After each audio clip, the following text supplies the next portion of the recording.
I don't think the Nigerian government are terrible. I think they are horrible, wicked, and heartless.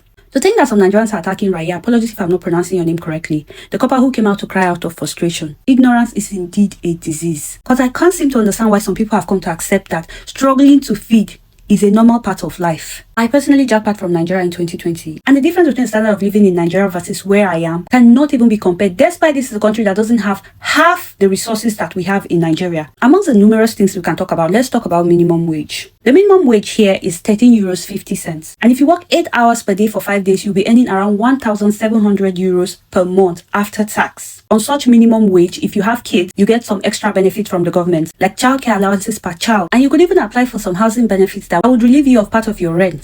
Now, I'm not saying life here is perfect, but the government policies actually put into consideration the actual cost of living. So for anyone who is not lazy and is willing to work, you would at least be able to afford the minimum. At least feeding and a shelter over your head is assured from the minimum wage. Now, let's talk about the actual cost of foodstuff compared to the income. How much is full chicken? 4 euros. With another 4 euros, you get enough tomatoes to make a pot of stew. Milk goes for 1 euro 25 cents. Bread, 2 euros. Cooking oil uncle, 4 euro 50 cents. Which means with 15 to 20 euros, you can eat comfortably for 2 days, which is 2 hours of work on minimum wage, meaning you have the rest to save for your rent or other grocery shopping. Now, compare that to Nigeria's proposed minimum wage of 70,000 naira. How much is rice?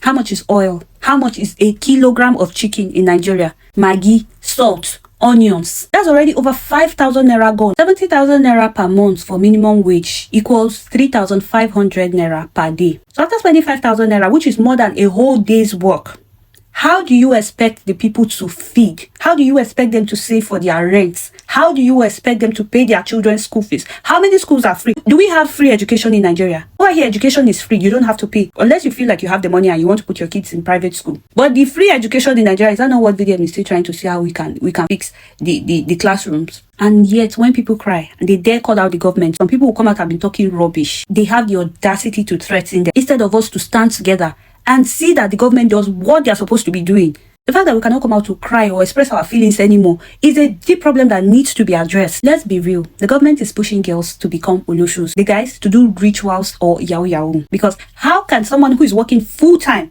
not be able to afford to feed, pay their rent, or pay their children's school fees? What do you expect such a person to do? And you know what hurts the most? Nigeria has everything needed to be great. We have one of the best weather in the world. We have the population, we have the resources, yet we're all forced to run to other countries that do not have the resources or brain power that we have in Nigeria. We contribute to their greatness. We work hard. We build their economies. And yes, they pay us well. A comfortable life and peace of mind. But I will give up half of what I'm earning here to go back to Nigeria if only Nigeria was safe. But how can I return to a country where my primary concern will be my safety? How can I go back when every day my number one prayer is that my family members over there are safe, when life itself is not guaranteed? If anything happens to anybody, what is the guarantee that there will be justice for the person? Enough is enough. We all have to stand up and fight this fight because we elected these people there, and so they are accountable to us. Enough is enough.